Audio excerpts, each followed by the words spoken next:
Assalamualaikum warahmatullahi wabarakatuh. Perkenalkan, nama saya Muhammad Agil Azhar Lubis dengan NIM 2024 31122. Pada kesempatan kali ini, saya ingin menjelaskan proposal saya yang berjudul Sistem Manajemen Bengkel Mobil Multiplatform Web dan Mobile. Langsung saja, di sini ada pendahuluan, latar belakang, rumusan masalah, dan tujuan proyek. Pada bagian latar belakang, layanan otomotif sekarang itu menuntut proses servis yang cepat, transparan, dan terdokumentasi. Masalahnya masih banyak bengkel yang menggunakan pencatatan manual sehingga data tidak terintegrasi, administrasi melambat, dan rawan kesalahan. Akibatnya, pelanggan sulit mendapatkan informasi status servis secara real time dan manajemen kesulitan melakukan laporan yang akurat. Selanjutnya ada rumusan masalah. Dari situ, dari latar belakang muncullah rumusan masalah dengan bagaimana merancang sistem yang mengintegrasikan seluruh proses bengkel berjalan multiplatform web dan mobile serta memenuhi fungsionalitas, usability, dan serta keberlanjutan. Selanjutnya tujuan proyek yaitu merancang sistem manajemen bengkel mobil platform yang mengintegrasikan seluruh proses dapat digunakan berbagai peran, menjamin fungsionalitas, usability, serta keberlanjutan jangka panjang. Selanjutnya ada analisis kebutuhan pengguna. Yang pertama ada pemilik bengkel. Pemilik bengkel membutuhkan laporan cepat dan akurat untuk memantau omset, layanan, spare part, dan stok kritis. Selanjutnya ada admin dan service advisor. Membutuhkan sistem untuk pembuatan work order dan pencatatan estimasi biaya yang cepat dan terdokumentasi. Selanjutnya ada mekanik membutuhkan daftar tugas dan checklist pekerjaan yang jelas untuk pengerjaan yang konsisten. Lalu ada kasir membutuhkan perhitungan invoice yang rapi dan mudah dicetak. Lalu ada pelanggan membutuhkan kemudahan booking, persetujuan estimasi, dan pelacakan status servis secara transparan. Selanjutnya ada spesifikasi fungsionalitas sistem. Yang pertama registrasi dan login. Di sini mengelola identitas pengguna berdasarkan peran, owner, admin, mekanik, kasir, pelanggan untuk keamanan data. Selanjutnya ada booking dan antrian, memungkinkan pelanggan booking service dan admin mengelola antrian mengurangi waktu tunggu. Selanjutnya ada work order atau kita singkat dengan WO, mendukung admin membuat WO berisi data kendaraan, keluhan, diagnosa, dan pekerjaan, meminimalisir miskomunikasi juga. Lalu estimasi biaya menampilkan estimasi jasa dan spare part dengan mekanisme persetujuan pelanggan untuk transparansi biaya. Lalu ada manajemen spare part, mengelola data spare part, stok, pemakaian yang terhubung ke WO untuk akurasi inventory. Selanjutnya ada invoice dan pembayaran, mendukung pembuatan invoice dan pencatatan pembayaran, memastikan transaksi tercatat rapi. Selanjutnya ada riwayat service, menyimpan riwayat service kendaraan untuk layanan lanjutan dan reminder berkala. Lalu ada laporan manajemen, memungkinkan owner memantau performa bengkel melalui laporan omset, layanan, dan stok. Selanjutnya ada spesifikasi non-fungsional. Yang pertama ada usability. Jadi sistem dibuat mudah digunakan oleh berbagai peran dengan tampilan konsisten dan alur kerja ringkas. Lalu ada yang kedua ada performa. Sistem responsif dalam proses utama seperti pembuatan WO, pencarian riwayat, dan invoice. Yang ketiga ada security, menerapkan autentikasi, kontrol akses berbasis peran, dan audit log untuk melindungi data. Yang keempat ada scalability, dapat berkembang seiring peningkatan jumlah pelanggan, transaksi, atau perluasan layanan. Yang kelima ada reliability, sistem stabil dan minim downtime, didukung rancangan transaksi data yang konsisten. Yang keenam ada maintainability, mudah dipelihara untuk perbaikan bug dan pengembangan fitur lanjutan dengan struktur kode rapi. Selanjutnya ada pemilihan platform dan infrastruktur pendukung. Pemilihan platform yang pertama, web digunakan oleh admin, kasir, owner, karena aktivitasnya banyak input data, transaksi, dan laporan. Mobile digunakan pelanggan untuk booking, tracking status, dan mekanik menggunakan mobile juga untuk job list, update status agar cepat di lapangan. Selanjutnya, semua terhubung melalui backend service sebagai pusat logika bisnis dan pengurusan data. Lalu ada opsi notification service sebagai pusat untuk pembaruan status dan persetujuan estimasi. Selanjutnya di sini ada infrastruktur pendukung. Yang pertama ada cloud server, database server, API gateway, dan sistem keamanan backup. Selanjutnya ada desain solusi, arsitektur sistem, dan alur proses.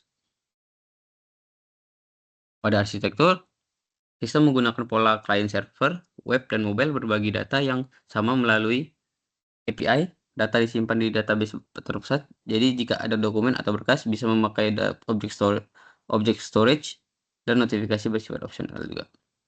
Untuk alur proses, dimulai dari booking, pelanggan melakukan booking dari mobile atau langsung datang dengan walk-in, lalu admin check-in kendaraan, lalu membuat WO, mekanik melakukan diagnosa, kemudian admin menyusun estimasi biaya yang berupa jasa dan spare part untuk disetujui pelanggan. Jika ada perubahan, estimasi direvisi dan disetujui ulang. Setelah pekerjaan selesai, kasir menerbitkan invoice dan mencatat pembayaran. DW service akan tersimpan per kendaraan. Selanjutnya, penjadwalan proyek dan estimasi. Untuk penjadwalan, proyek menggunakan pendekatan iteratif atau agile atau scrum. Awalnya fokus analisis kebutuhan, lalu desain UI UX divalidasi stakeholder, kemudian pengembang dilakukan per sprint berdasarkan modul inti dan ditutup dengan testing, UAT, rilis, serta pelatihan pengguna. Lalu inisiasi dan analisis kebutuhan dilakukan selama 1 minggu, desain UI dan UX dilakukan selama 1 minggu, sprint 1 autentikasi data booking dilakukan selama 2 minggu, sprint 2 WO status estimasi dilakukan selama 2 minggu, lalu sprint 3 inventory invoice laporan dilakukan selama 2 minggu juga, testing UAT dan rilis juga selama 1 minggu. Jadi total selama 9 minggu. Selanjutnya ada estimasi biaya. Estimasi biaya terbagi menjadi biaya pengembangan SDM dan operasional atau infrastruktur. Biaya SDM mencakup analisis, desain UI UX, pengembangan backend, frontend, mobile, dan pengujian. Biaya infrastruktur untuk server, database, backup, domain, terus ditambah cadangan untuk antisipasi perubahan. Yang pertama ada pengembangan aplikasi sekitar 15 juta. Yang kedua ada hosting server dan domain sekitar 1.500.000 per tahun. Lalu ada maintenance dan update sekitar 500.000 per bulan. Lalu pelatihan pengguna sebanyak 1 juta. Lalu yang kelima ada kontingensi sebanyak 2 juta. Total estimasi biaya adalah 20 juta. Lalu evaluasi dan keberlanjutan fungsionalitas dan usability. Evaluasi fungsionalitas memastikan seluruh kebutuhan prioritas terimplementasi. Metode pengujian berbasis skenario dan UAT dengan stakeholder. Setiap kebutuhan dihubungkan dengan fitur dan test case melalui traceability matrix.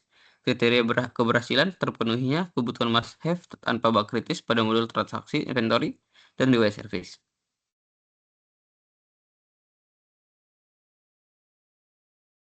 Lalu ada evaluasi usability, memastikan sistem mudah dipelajari, efisien, dan minim kesalahan. Metodenya kombinasi sistem usability skill atau SUS dan test-based usability testing. Target score SUS lebih dari 75.